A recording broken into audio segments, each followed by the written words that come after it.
En este video sobre semiología del aparato nefrourológico, vamos a hablar de un tema que a veces parece complejo y es de los más útiles en la práctica clínica diaria, porque las enfermedades renales son muy frecuentes pero también muy silenciosas. Un paciente puede perder hasta el 50% de su función renal sin tener ningún síntoma claro, y cuando aparecen los síntomas suelen ser inespecíficos, como el cansancio, piernas hinchadas, cambios al orinar o cosas que a veces pasan desapercibidas. Entonces la pregunta es, ¿cómo podemos detectar a tiempo estas patologías? La respuesta está en una buena semiología, saber qué preguntar, qué buscar en el examen físico y cómo interpretar los hallazgos. Y quiero que se queden con una frase desde ahora. El análisis de orina es la biopsia renal líquida. Es una herramienta sencilla, económica y muy poderosa. Nos dice mucho de lo que pasa dentro del glomérulo, del túbulo y del intersticio. Pero para entender lo que nos dice, primero tenemos que dominar la semiología. Pongamos cifras para dimensionar su importancia. La enfermedad renal crónica afecta a más del 10% de la población adulta mundial y se estima que para el 2040 será la quinta causa de muerte. Por otro lado, en nuestra región, la diabetes y la hipertensión causan más del 60% de los casos que terminan en diálisis, y las infecciones urinarias son la segunda causa de consulta en atención primaria. Por otro lado, el cólico renal por litiasis es uno de los motivos de dolor agudo más frecuentes en urgencias. Pero hay un problema: muchas de las veces el médico no solicita un análisis de orina de forma rutinaria o no sabe interpretar bien el sedimento. Entonces, el examen físico renal, la palpación y la percusión se ha ido perdiendo con la tecnología. Sin embargo, la semiología no ha muerto, se ha complementado. Una buena anamnesis y un examen físico dirigido nos permiten priorizar qué estudios pedir y acelerar el diagnóstico. Por eso, en este video vamos a recuperar y actualizar esas herramientas y las vamos a conectar con la fisiopatología para que cada signo o síntoma cobre sentido. ¿Qué esperamos lograr con este video? El objetivo general es que al finalizar ustedes sean capaces de identificar, interpretar e integrar los principales motivos de consulta, antecedentes, hallazgos del examen físico y síndromes nefrourológicos para plantear un diagnóstico presuntivo y una conducta inicial. Y como objetivos específicos, tenemos que primero reconocer los tres motivos de consulta más frecuentes, como el edema, dolor lumbar y trastornos de la micción, y explicar su fisiopatología. Segundo, diferenciar el edema nefrítico del nefrótico y de la insuficiencia renal crónica. Tercero, caracterizar el dolor lumbar de origen renal diferenciándolo del cólico de dolor gravativo. Y cuarto, clasificar los trastornos de la micción y la alteración del volumen. Quinto, aplicar correctamente la exploración física renal, inspección, palpación con la maniobra de Guyon, percusión y auscultación. Sexto, formular los principales síndromes nefrótico, nefrítico, infección urinaria, insuficiencia renal aguda y crónica. Y como último punto, tenemos relacionar estos síndromes con decisiones clínicas concretas: cuándo derivar, cuándo biopsiar y cuándo dializar. Para lograr estos objetivos hemos organizado el video en 4 bloques. Primero abordaremos los motivos de consulta, edema, dolor lumbar y trastornos de la micción. Este bloque sienta las bases de la anamnesis. Segundo, hablaremos de los antecedentes nefrológicos, datos personales, antecedentes personales y familiares y cómo orientan al diagnóstico. Tercero, pasaremos al examen físico, como la inspección, la palpación renal, con la maniobra de Guyon, puño-percusión y auscultación de soplos. Y cuarto, el bloque más integrador: los síntomas nefrourológicos vamos a definir y diferenciar el síndrome nefrótico, el nefrítico agudo, la infección urinaria y la insuficiencia renal aguda y crónica. Cada bloque incluye casos clínicos reales para que vean cómo aplicar estos conceptos en la consulta. Además, hemos preparado recursos visuales, cuadros, diagramas, imágenes y técnicas de exploración. Con esta estructura aseguramos un flujo lógico desde el síndrome hasta el síntoma, o desde el síntoma hasta el síndrome, con la profundidad adecuada y sin extendernos innecesariamente, respetando el tiempo que se nos ha dado. A continuación, mi compañero continuará con el siguiente bloque y profundizará en el edema, sus tipos y su fisiopatología. Edema nefrítico. Cuando pensamos en una enfermedad renal, muchas veces creemos que el paciente acudirá a consulta porque le duelen los riñones.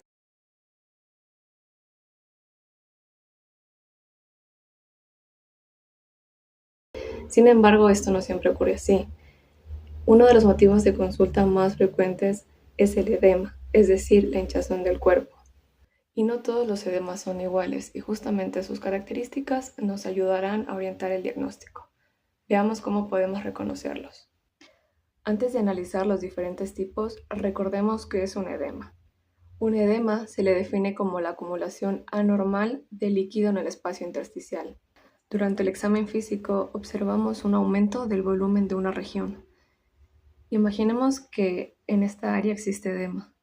El médico, al presionar la región, observaremos cómo queda una depresión. A esto se le conoce como el signo de la fobia o signo de Godet.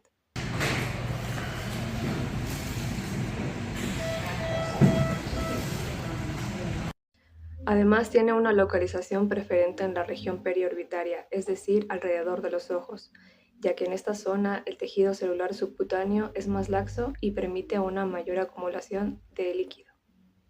En cuanto a su consistencia, es un edema blando y depresible, y aunque inicialmente puede localizarse en los párpados, este puede progresar y comprometer otras áreas del cuerpo. ¿Pero por qué se produce este edema? La principal causa es una disminución del filtrado glomerular. Como el riñón no puede eliminar bien el sodio y el agua, estos dos se van a retener en el organismo. Y esta retención lo que va a producir es un aumento del volumen intravascular y de la presión hidrostática capilar, favoreciendo así la salida de líquido hacia el espacio intersticial. Buenos días. ¿Qué lo trae hoy a consulta? Buenos días, doctora. Es que hace unos días me despierto con los ojos hinchados y estoy muy preocupado. Entiendo. ¿La hinchazón aparece únicamente en los ojos o también ha notado inflamación en otras partes del cuerpo? Principalmente alrededor de los ojos. Durante el día disminuye un poco, pero también siento los tobillos un poco hinchados. ¿Ha notado si está orinando menos de lo habitual? Sí, doctora, en estos días siento como que orino menos. Hace unas 2 semanas presentó alguna infección de garganta o de la piel. Sí, hace aproximadamente 2 semanas tuve una infección de garganta. En este paciente el edema es matinal, de predominio periorbitario, que posterior se extiende a los tobillos, y esto nos indica que es un edema nefrítico. Edema nefrótico. A diferencia del edema nefrítico, aquí la principal causa no es la retención inicial de sodio, sino la pérdida masiva de proteínas por la orina. Este es generalmente más intenso y puede llegar a ser generalizado, produciendo una anasarca, que es el edema masivo de todo el cuerpo. Clínicamente el paciente presenta piel fría y pálida, y el edema deja un signo de fobia positivo. Puede observarse en miembros inferiores, en la cara, en la pared abdominal e incluso en las cavidades serosas, produciendo ascitis o derrame pleural. La característica más importante del síndrome nefrótico es la pérdida masiva de proteínas, especialmente de la albúmina. Esta pérdida va a producir tanto hipoproteinemia como hipoalbuminemia. Como consecuencia, disminuye la presión oncótica del plasma. Recordemos que la albúmina es la principal proteína encargada de mantener el agua dentro de los capilares. Cuando la cantidad de albúmina disminuye, el líquido sale de los vasos sanguíneos hacia el intersticio, originando el edema. Además, aunque el organismo tenga una gran cantidad de líquido acumulado en los tejidos, la cantidad de sangre que efectivamente llega a los órganos puede estar disminuida. A esto se le denomina hipovolemia arterial efectiva. El organismo interpreta esta situación como si existiera una falta de volumen y responde activando mecanismos de retención de sodio y agua, lo que agrava aún más el edema. Edema en la insuficiencia renal crónica. Existe un tercer escenario, el edema en la insuficiencia renal crónica. En este caso, el riñón pierde su capacidad para eliminar el sodio y el agua. Como consecuencia, se produce una expansión del volumen extracelular y aparece un edema generalizado e hipervolémico.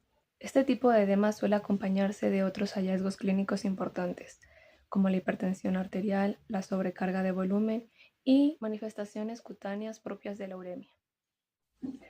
Dos características que deben de llamarnos la atención son las lesiones de rascado producidas por el intenso prurito y el tinte amarillento de la piel debido a la retención de cromógenos urémicos, que son sustancias que normalmente serían eliminadas por el riñón. Mecanismos de formación del edema.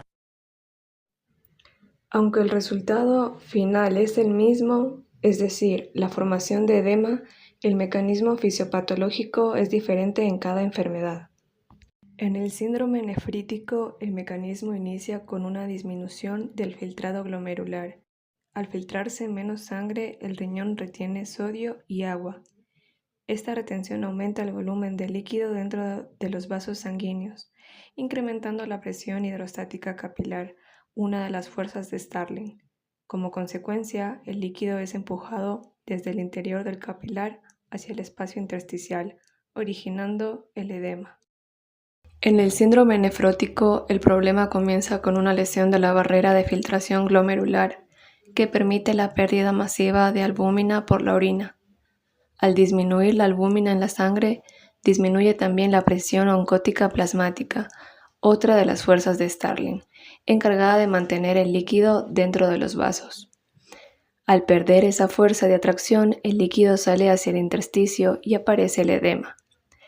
Además, esta pérdida de volumen efectivo activa mecanismos de retención de sodio y agua que agravan aún más la hinchazón. Finalmente, en la insuficiencia renal crónica, la pérdida progresiva de nefronas disminuye la capacidad del riñón para eliminar sodio y agua. Esto produce una sobrecarga de volumen y aumenta nuevamente la presión hidrostática capilar, favoreciendo la salida de líquido hacia el espacio intersticial, dando lugar a un edema generalizado. Les voy a hablar del dolor lumbar en nefrología. Primero, para entender esto, hay que entender que el dolor lumbar puede significar diferentes tipos de causas, como la causa renal o urinaria, la causa muscular, la causa ósea, la causa digestiva o también causas ginecológicas. Hay que también saber la forma de presentación. Esta puede ser aguda, lenta o progresiva. También el carácter de dolor. Un dolor puede ser sordo continuo, así también como tipo cólico. Tenemos la intensidad. Un cólico renoureteral es mucho más intenso que un dolor renal crónico. La duración del dolor. Este puede durar entre horas, días, semanas o meses, lo que nos indica hacia una causa u otra. La propagación e irradiación. ¿Sabías que la irradiación hacia la ingle, los genitales o la cara interna del muslo nos puede sugerir compromiso del uréter? Entre los factores que modifican el dolor, tenemos que el dolor muscular puede empeorar con movimientos y aumenta el dolor con ciertas posturas. Asimismo, el dolor renal o el cólico renal no siempre cambia con la postura y el paciente se encuentra inquieto. Asimismo, no encuentra una posición cómoda. Entre los síntomas asociados podemos ver que la fiebre, el escalofríos, náuseas, vómito, estreñimiento, aumento de la frecuencia urinaria, la urgencia miccional, cambios en la orina y la hematuria nos pueden ser fundamentales para dar un origen renal o un origen urinario del dolor. Ahora hablaremos de los tipos de dolor lumbar en nefrología. Entre estos tenemos el dolor renal fijo o sordo, el cual es característico de ser profundo, localizado en una región lumbar o en un flanco. También es continuo, de intensidad variable y que no siempre se irradia. También tenemos el cólico renoureteral.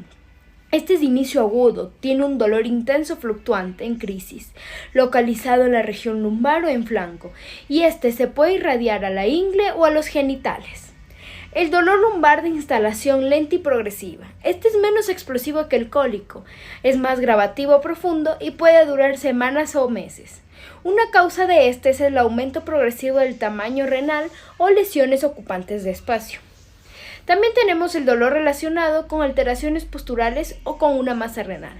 Este aparece o empeora al estar de pie y mejora también al acostarse. Entre las causas tenemos que es la atracción de estructuras nerviosas por proptosis renal o masa renal grande en posición erecta. También tenemos el dolor lumbar de origen osteomuscular. Este está relacionado con el esfuerzo físico o la mala postura, trabajo pesado o contractura muscular. Este aumenta con el movimiento y también mejora con el reposo. Se debe a un compromiso osteomuscular o de los músculos paravertebrales. El dolor por compromiso del músculo psoas. Puede causar dolor lumbar y postura antiálgica. Este puede causarse por un proceso inflamatorio o infeccioso que afecta el músculo psoas. En esta tabla podemos observar unos datos que nos orientan a saber qué tipo de dolor es. Dependiendo de esto, dar una causa específica y gracias a la causa dar un tratamiento para el paciente. Para poder entender mejor cómo es el dolor lumbar, vamos a exponer 3 casos clínicos. El caso clínico de cólico renureteral. Aquí llega un hombre de 28 años a emergencia. Este está inquieto, se levanta, se sienta, camina y se agarra al lado derecho de la espalda baja. Dice: no aguanto el dolor, me empezó de repente aquí atrás y me baja hacia la ingle. También refiere náuseas, un episodio de vómito y nota que la orina salió algo rojiza. No refiere fiebre ni escalofríos.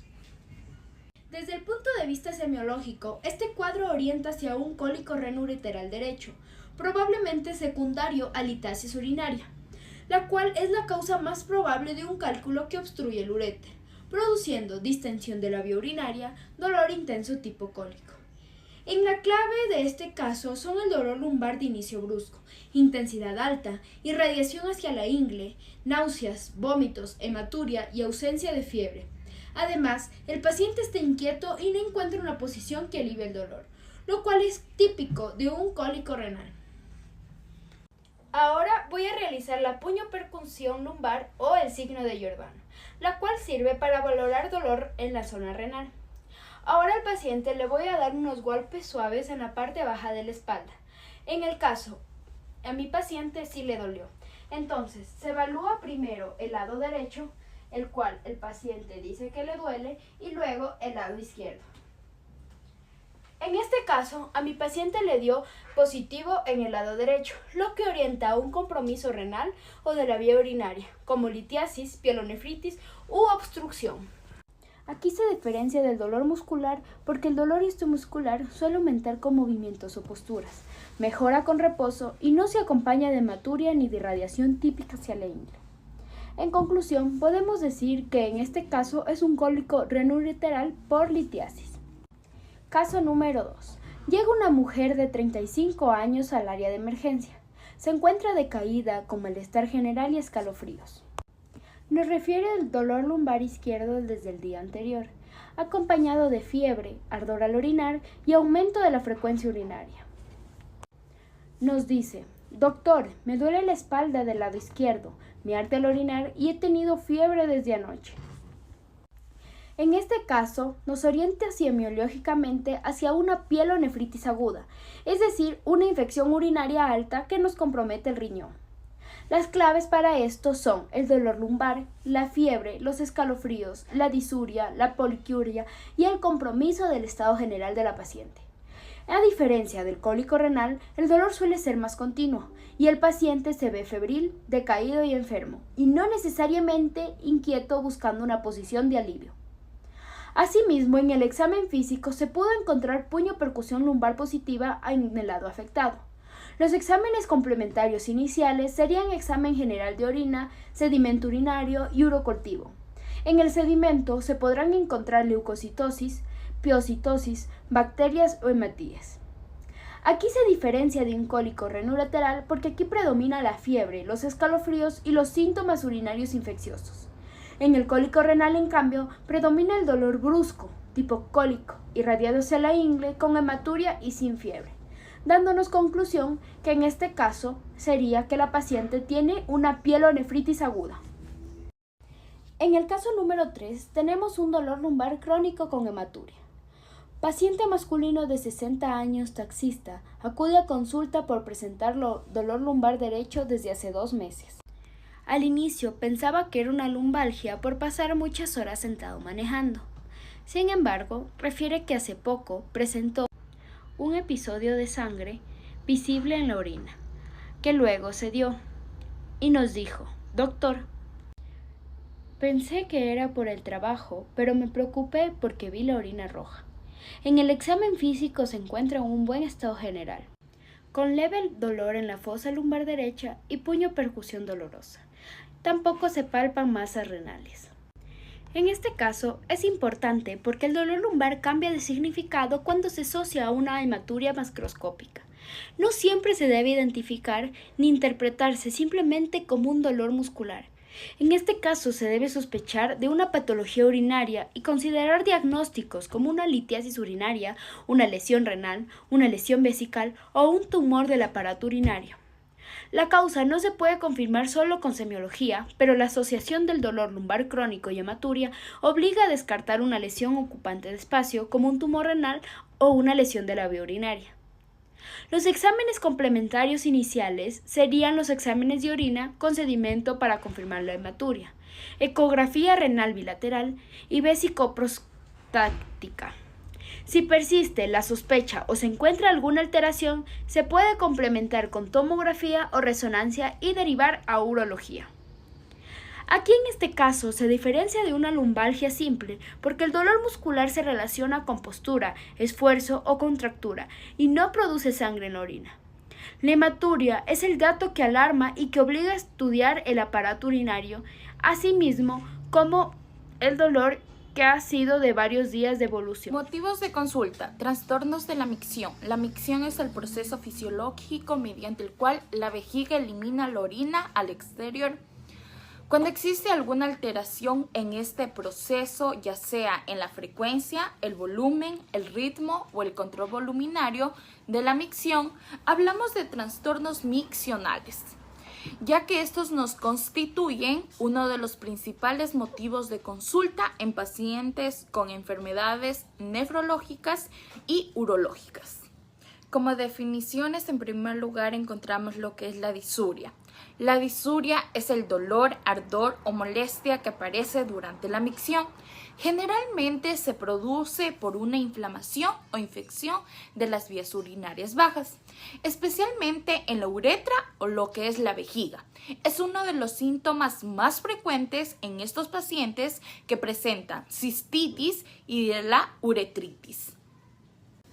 El segundo trastorno es la poliquiuria. La poliquiuria consiste en el aumento del número de micciones durante el día, pero eliminando pequeñas cantidades de orina en cada ocasión. Es importante aclarar que la cantidad total de orina eliminada en el día suele ser normal. Este síntoma aparece con frecuencia en infecciones urinarias, inflamación vesical y procesos irritativos de la vejiga. Como siguiente síntoma tenemos el tenesmo vesical. El tenesmo vesical es la sensación persistente y molesta de querer seguir orinando aun cuando la vejiga ya se encuentra prácticamente vacía. El paciente siente que no logra terminar completamente la micción y suele acompañarse de dolor suprapúbico y disuria. Es característico de las infecciones de la vejiga. Otra alteración importante que les voy a presentar es la retención urinaria. La retención urinaria es la incapacidad para vaciar total o parcialmente la vejiga. Puede presentarse de forma aguda o crónica. Entre las causas más frecuentes se encuentran la hiperplasia prostática benigna, las obstrucciones de la uretra, los trastornos neurológicos y algunos medicamentos. Alteraciones del volumen urinario. En Argente describe que también deben evaluarse las alteraciones del volumen urinario, ya que aportan información sobre la función renal. Estas incluyen la poliuria, la oliguria, la anuria y la nicturia. En este caso les voy a hablar sobre la poliuria. La poliuria es el aumento de volumen de orina generalmente superior a los 3 litros en 24 horas. Puede ser fisiológica cuando la persona consume grandes cantidades de líquidos o recibe tratamientos con diuréticos.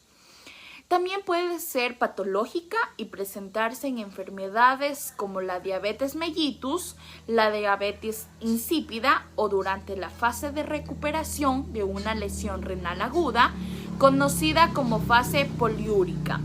Es importante diferenciar la poliuria de la poliaquiuria. En la poliuria aumenta la cantidad de orina, en la poliquiuria aumenta el número de micciones de los pacientes, pero no necesariamente el volumen total. La oliguria corresponde a una disminución de volumen urinario, generalmente menor a 400 a 500 mililitros en 24 horas. Según Argente, sus causas pueden clasificarse en 3 grupos, las cuales son causas prerrenales como la deshidratación, las hemorragias o el shock, en las que disminuye la perfusión renal. Las causas renales cuando existe lesión del propio riñón, como en las glomerulonefritis o la necrosis tubular aguda. Y las causas posrenales producidas por una obstrucción en las vías urinarias, como ocurre con los cálculos, tumores o crecimiento prostático. Tenemos la anuria. La anuria es la ausencia casi completa de la producción de orina, generalmente menor a 100 mililitros en 24 horas. Representa una urgencia médica ya que puede indicar una obstrucción completa del tracto urinario o un daño renal severo que requiere diagnóstico y tratamiento inmediato para el paciente. La nicturia es la siguiente alteración que consiste en la necesidad de levantarse de una o más veces durante la noche para irse a orinar. Normalmente la mayor producción de orina ocurre durante el día. Sin embargo, en la nicturia este ritmo se invierte. Es frecuente en pacientes con enfermedad renal crónica, insuficiencia cardíaca y estados edematosos que presenten los pacientes. La incontinencia urinaria, otro motivo de consulta importante, definida como pérdida involuntaria de orina. Es una alteración frecuentemente, especialmente en adultos mayores, y puede afectar considerablemente la calidad de vida de los pacientes. La incontinencia de esfuerzo ocurre cuando la pérdida de orina aparece al aumentar la presión abdominal. Un ejemplo, al toser, al reír, al estornudar o levantar peso. Se produce por debilidad del piso pélvico o del esfínter uretral. La incontinencia de urgencia aparece cuando el paciente presenta un deseo intenso o imperioso de orinar y no logra llegar al baño antes de que ocurra el escape de orina. Se relaciona con la hiperactividad del músculo detrusor. La incontinencia mixta combina características de la incontinencia de esfuerzo y de urgencia, que ya los mencioné anteriormente. La incontinencia por rebosamiento ocurre cuando la vejiga permanece excesivamente llena debido a una obstrucción o alteración de su vaciamiento. Como consecuencia, la orina sale continuamente en pequeñas cantidades. También existe la incontinencia funcional, en la que el aparato urinario funciona adecuadamente, pero el paciente no puede llegar al baño por limitaciones físicas o cognitivas. A continuación les voy a hablar sobre un caso clínico para finalizar. Presentaré relacionado con los trastornos de la micción. Bueno, se trata de una mujer de 25 años que acude a consulta porque desde hace 3 días presenta ardor intenso al urinar, aumento de la frecuencia urinaria, que es muy importante, necesidad urgente de ir al baño y sensación en el que la vejiga no se vacía completamente después de cada micción, lo que comenta nuestra paciente. Refiere además dolor leve en la región suprapúbica, pero niega fiebre y dolor lumbar. Al finalizar este caso, identificamos varios trastornos de la micción.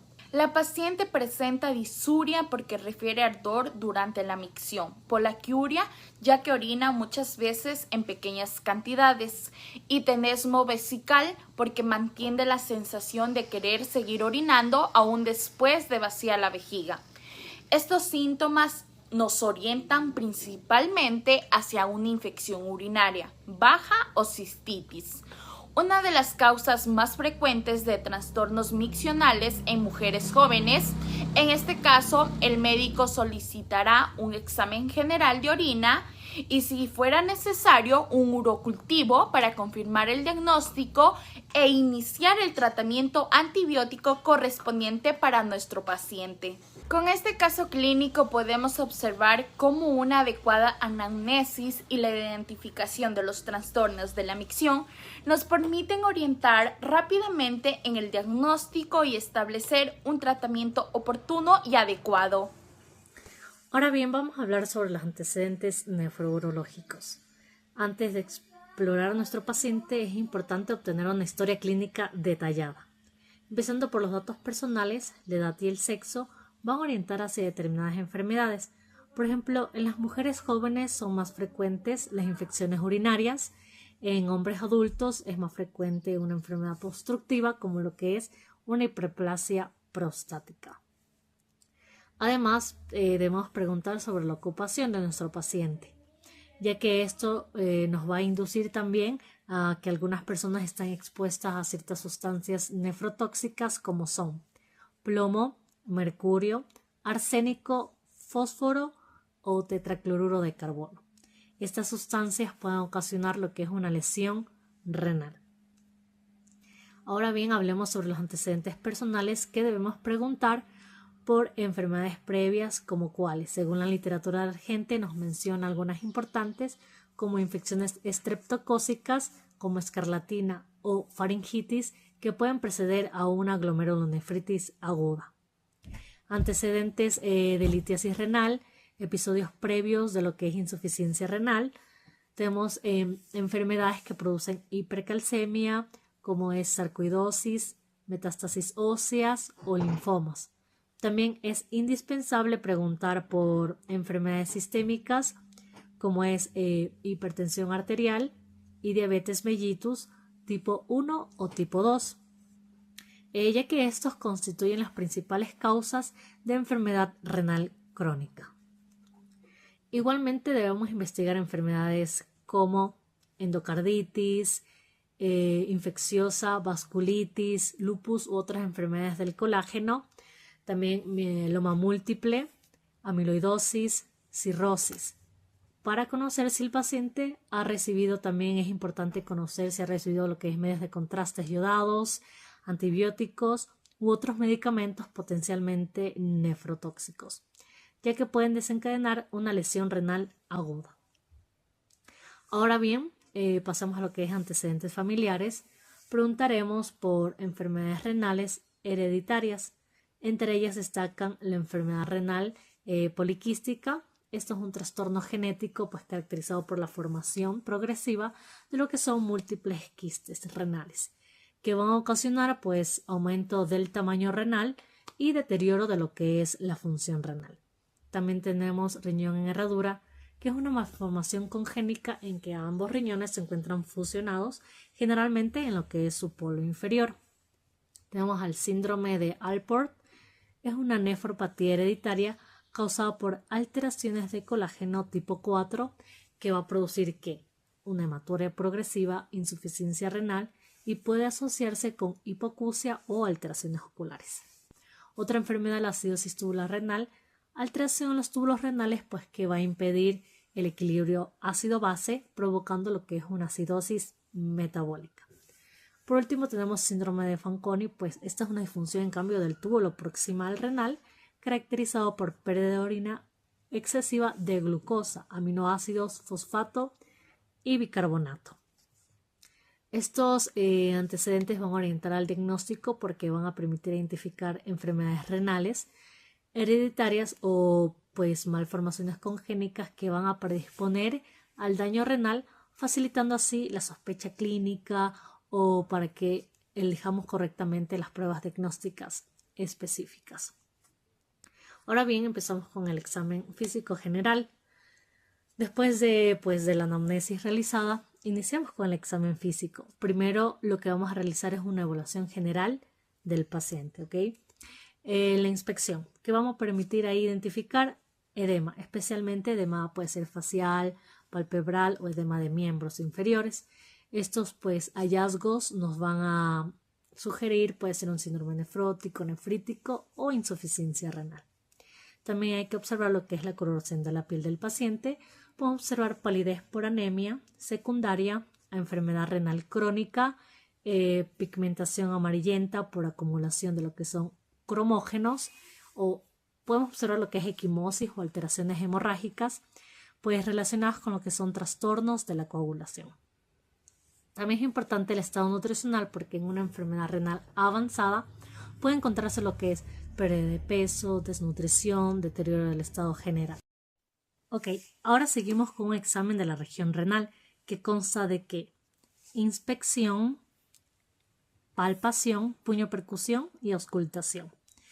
En inspección Lo colocamos al paciente en decúbito dorsal y vamos a inspeccionar si existe algún aumento de volumen lumbar, alguna masa, si existe alguna deformidad o alteración estructural, si hay edema, eritema o signos de inflamación, ya que eso puede orientar a una pielonefritis o abscesos, o si existe alguna tumoración puede orientar a lo que es hidronefrosis, riñón poliquístico o un tumor renal. A continuación voy a explicar sobre lo que sigue, que es palpación, puño-percusión y auscultación mediante técnicas y videos que voy a mostrar a continuación. Ahora bien, vamos a empezar con la palpación. ¿Cuál es la técnica a realizar? El paciente permanece en decúbito dorsal, el examinador se coloca al mismo lado del riñón que se va a explorar. Una mano se coloca en la región costolumbar y pedimos al paciente que inspire. Durante la inspiración profunda, ambas manos intentan atrapar el riñón entre ellas, empezando la palpación desde la fosa ilíaca hasta llegar debajo del reborde costal.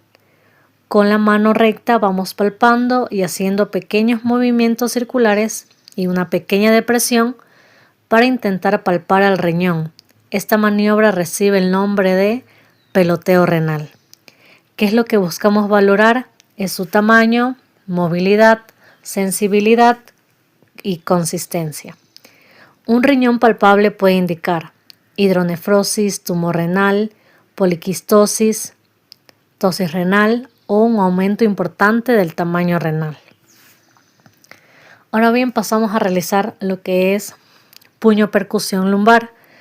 La puño-percusión consiste en golpear suavemente el ángulo costovertebral con el borde cubital de la mano o con el puño cerrado.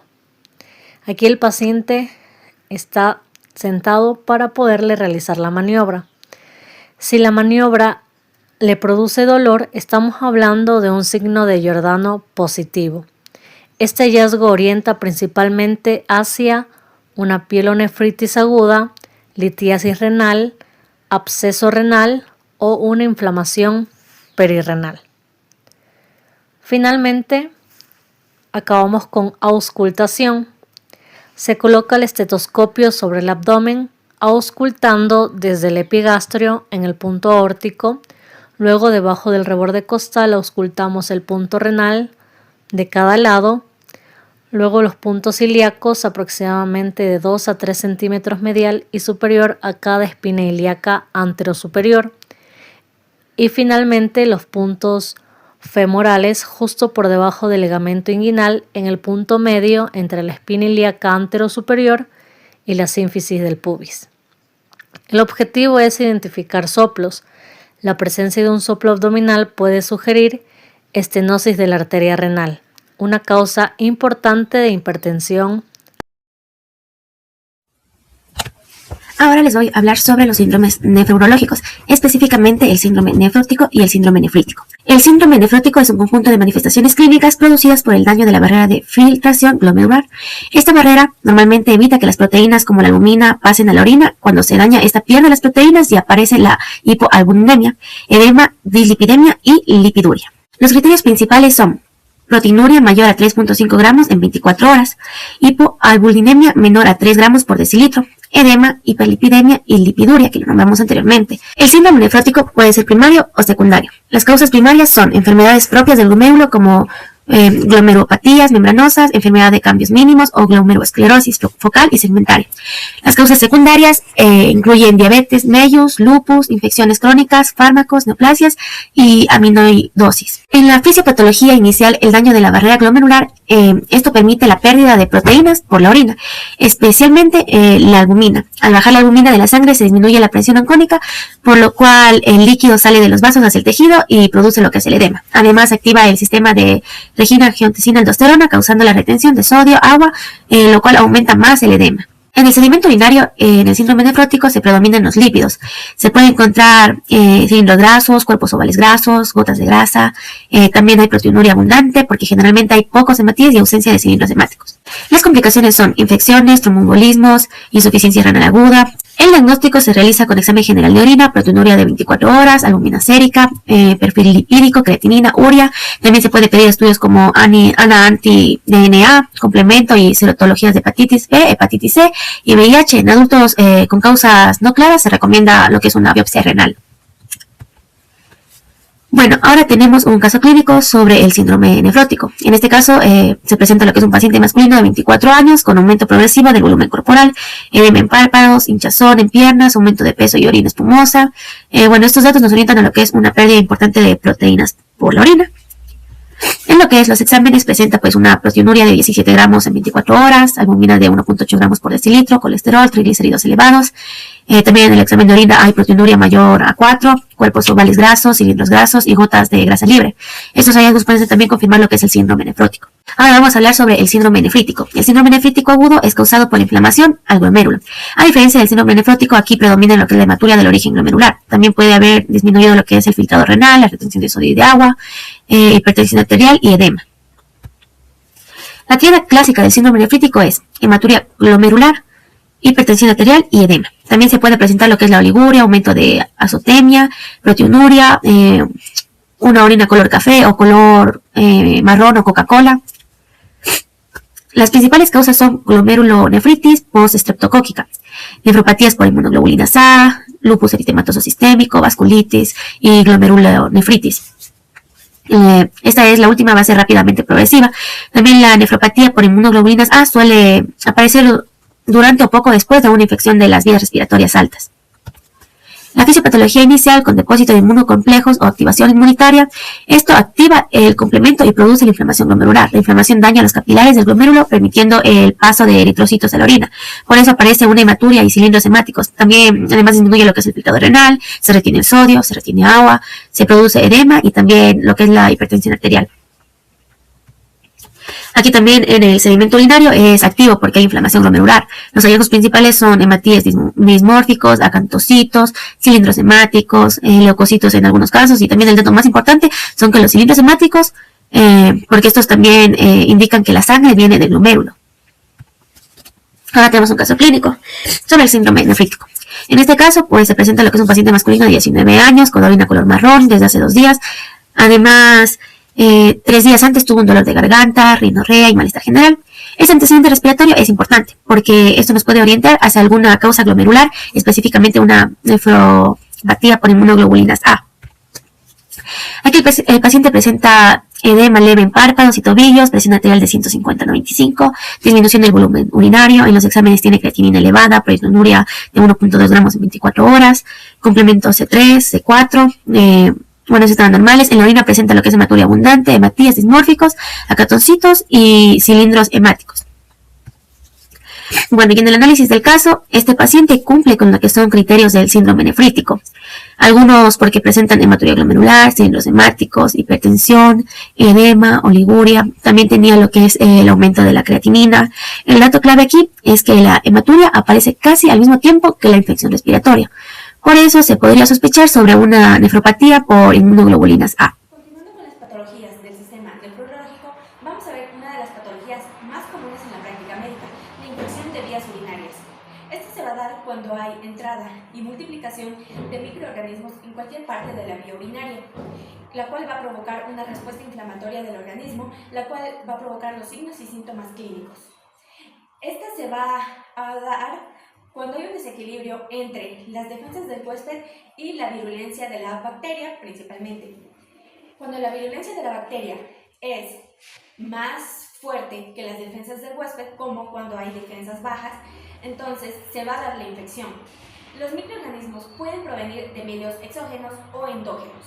Exógenos, como por ejemplo cuando hay colocación de sonda vesical, o endógenos provienen del intestino. Estas pueden entrar al organismo por 2 vías principales. La vía ascendente, que es la más común, que se da en el 90% de los casos, cuando ascienden desde la uretra hacia la vejiga y pueden avanzar hacia los riñones. O vía hematógena, la cual es un poco común, cuando desde un foco infeccioso lejano a los riñones, estos llegan por medio de la sangre hacia la vía urinaria. Algunos de los microorganismos causales tenemos principalmente el Escherichia coli, que es el causal del 90% de infecciones. Algunas otras como Proteus mirabilis, Klebsiella, Enterobacter, factores sistémicos como enfermedades como la diabetes mellitus, la inmunosupresión o también el embarazo. Algunos factores anatómicos y funcionales como el reflujo vesicoureteral o la obstrucción urinaria, ya que estos van a ser medios favorecedores para el crecimiento de bacterias. La clasificación de la infección de vías urinarias tenemos según la localización como alta y baja. La baja se va a caracterizar por síntomas como disuria, polaquiuria, tenemo vesical, molestias o dolor suprapúbico, incontinencia y hematuria. Y la alta se va a caracterizar por fiebre, escalofríos, dolor en flancos o región lumbar y síntomas de IU baja. Según la complejidad tenemos la infección urinaria complicada y la no complicada. La no complicada se da en personas sanas y la complicada se da en personas que tienen predisposición a las infecciones urinarias. Tenemos la bacteriuria asintomática, en donde hay bacterias en la orina, pero el paciente no refiere signos ni síntomas de infección urinaria. Esta comúnmente no se trata, pero se debe tomar en cuenta en personas que tienen predisposición a infecciones urinarias. Según la recurrencia, tenemos la recaída, la cual es la reaparición de una infección por el mismo microorganismo que ocasionó la primera infección. Usualmente esta aparece después de 3 semanas de haber terminado el tratamiento. Tenemos la reinfección, la cual es la aparición de una infección pero por un microorganismo diferente y ocurre usualmente después de 7 a 10 días de haber erradicado la primera infección y es responsable de hasta el 80% de infecciones de vías urinarias. Para diagnosticar la infección de vías urinarias se realiza un análisis de orina donde podemos observar bacteriuria o leucocituria. La bacteriuria, cuando observamos más de 100.000 unidades formadoras de colonias por mililitro, se considera positivo. Y la leucocituria, cuando vemos más de 5 leucos por campo. Sin embargo, el diagnóstico definitivo se hace mediante un urocultivo, donde se puede observar qué microorganismo está ocasionando la infección y qué antibiótico es efectivo para este. Otros estudios adicionales que se pueden realizar es la ecografía o la tomografía. Esto en casos especiales donde se sospecha que la infección ya llegó a los riñones o si se sospecha de alguna malformación. El tratamiento para la infección de vías urinarias es la antibiótico-terapia. Si la infección urinaria es no complicada, usualmente dura de 3 a 7 días. Pero si es complicada, puede durar de 10 a 14 días o más. Algunas de las medidas generales recomendadas para los pacientes es beber suficiente agua, mantener una buena higiene, no retener la orina y evitar alimentos irritantes. Además de que deben finalizar el tratamiento que se les ha indicado para evitar complicaciones o resistencia a los antibióticos. La infección de vías urinarias se puede prevenir. Debemos beber suficiente agua, no retener la orina, higiene correcta de adelante hacia atrás, ropa interior de algodón preferiblemente. Algunas de las medidas especiales para mujeres son la misión postcoital, ya que puede ayudar al arrastre de bacterias que pudieran haber ingresado. En la menopausia se recomienda uso de estrógenos locales para la protección de infecciones. Evitar jabones fuertes, duchas vaginales o espermicidas que pueden alterar el pH. Vamos a ver un ejemplo de caso clínico de esta patología. Tenemos una paciente de 26 años, estudiante universitaria, que acude por dolor y ardor intenso al orinar. Refiere un cuadro clínico de hace 48 horas de evolución, caracterizado por disuria, polaquiuria, urgencia miccional. Sumado a esto, reporta una leve sensación de dolor pesado en la región suprapúbica, niega fiebre, escalofríos, náuseas, vómitos o dolor lumbar. No refiere cirugías ni alergias a medicamentos. Refiere que tuvo un episodio similar hace un año que resolvió con antibiótico-terapia oral de duración corta. En cuanto a los signos vitales, todos están dentro de los rangos normales. En cuanto al abdomen, refiere un dolor leve a la palpación en el hipogastrio. No se palpan masas ni visceromegalias. Se le realiza la maniobra de puño-percusión bilateralmente, donde el signo de Giordano es negativo. En primera instancia realizamos estudios de laboratorio donde el examen general de orina nos muestra enterase leucocitaria positiva, nitratos positivos, el pH 6,5 está dentro de los rangos normales, proteínas y glucosa negativos. En el sedimento urinario, en la microscopía, observamos leucocitos 25 a 30 por campo, bacterias muy abundantes, células epiteliales escasas y eritrocitos 1 a 2 por campo. La sospecha inicial es una infección urinaria baja como una cistitis no complicada. La presencia del síndrome miccional, como refirió la paciente, la disuria, la polaquiuria y la urgencia. Además, asociado a los hallazgos francos de inflamación y bacterias en el sedimento de orina, ya que observamos nitratos y esterasa y leucocitos positivos, la ausencia de fiebre y el signo de Giordano negativo nos alejan del diagnóstico de una infección urinaria alta.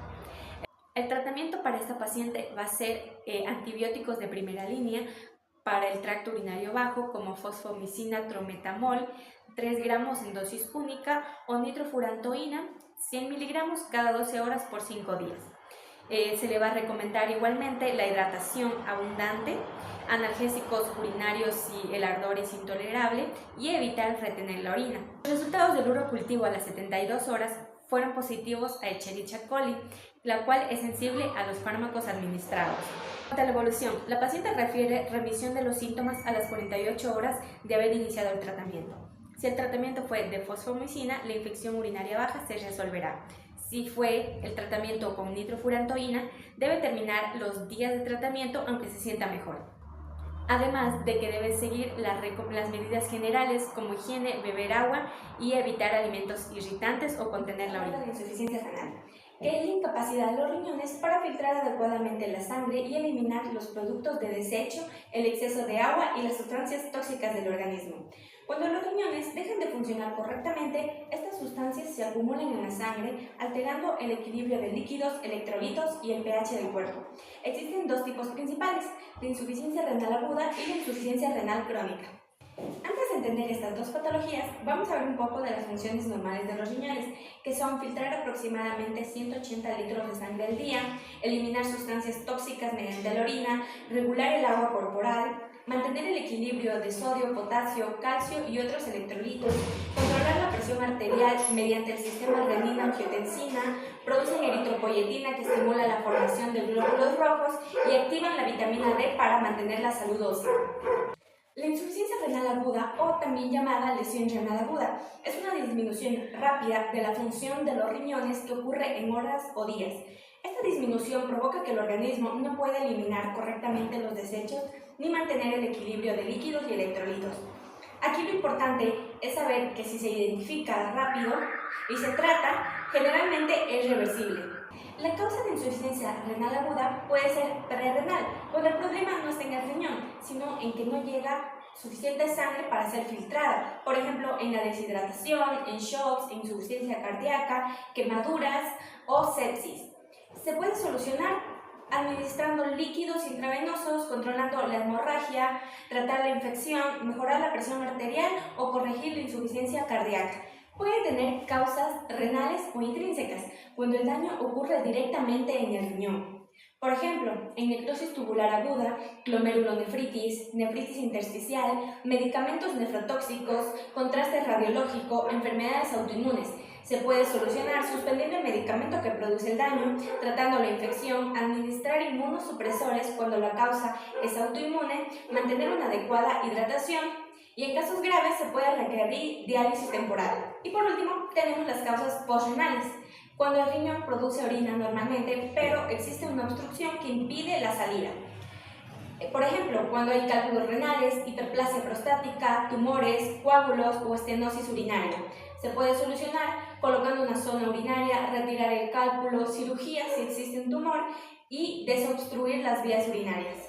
Para el diagnóstico de insuficiencia renal aguda, tenemos criterios importantes que tomar en cuenta. Como criterios cádidos, nos dicen que un paciente presenta insuficiencia renal aguda cuando ocurre cualquiera de las siguientes situaciones. La primera, un aumento de creatinina sérica de 0,3 miligramos por decilitro o más en un periodo de 48 horas. La segunda, un aumento de creatinina de 1.5 veces o más respecto al valor basal, ocurrido dentro de los últimos 7 días. Y la tercera, una disminución de la producción de orina a menos de 0,5 mililitros por kilogramo de peso por hora o durante al menos 6 horas. Ahora vamos a hablar sobre la insuficiencia renal crónica, actualmente denominada enfermedad renal crónica, que es la pérdida progresiva e irreversible y permanente de la función de los riñones. Se diagnostica cuando existe daño renal o una disminución de la tasa de filtración glomerular durante 3 meses o más. A diferencia de la insuficiencia renal aguda, que puede ser reversible si se trata a tiempo, La enfermedad renal crónica progresa lentamente y una vez que el tejido renal se pierde, no puede recuperarse. Con el paso del tiempo, los riñones dejan de eliminar adecuadamente las sustancias tóxicas, el exceso de líquidos y mantener el equilibrio de electrolitos, lo que afecta el funcionamiento de todo el organismo.